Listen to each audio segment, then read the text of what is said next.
میرا سوال تھا کہ وقف نو اور وقف زندگی میں کیا فرق ہے؟ وقف نو، پہلی بات تو یہ ہے کہ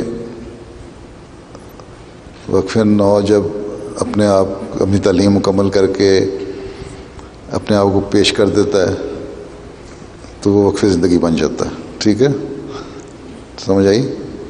وقف کا کیا مطلب ہے کہ دین کی خاطر مکمل طور پہ اپنے آپ کو پیش کر دینا اور اپنا کوئی مرضی نہیں رکھنی، جماعت کے سپرد کر دینا. بعض لوگ، اور وقف نو وہ ہے جس کو ماں باپ یا خاص طور پہ مائیں بچپن میں پیدا ہونے سے پہلے پیدائش کے دوران ان کو وقف کر دیتی ہیں، اور جب بچہ پیدا ہوتا ہے تو پھر وہ بتاتی ہیں کہ ہمارا بچہ پیدا ہو گیا، اور وہ اس اسکیم میں شامل ہو جاتے ہیں جو حضرت خلیفۃ المسیح رابع نے جاری کی تھی کہ مائیں اپنے بچے پیش کریں پیدائش سے پہلے. ٹھیک، وہ وقف نو اس تحریک کا نام رکھا گیا، انہوں نے رکھ دیا.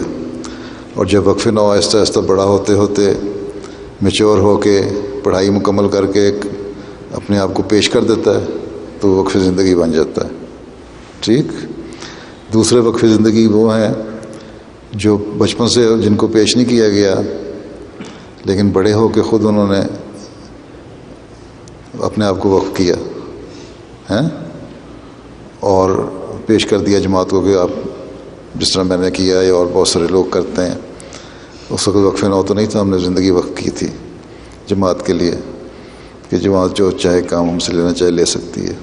ٹھیک، تو وہ پھر جب جماعت کے کام کرتے ہیں تو وقف زندگی ہو جاتے ہیں.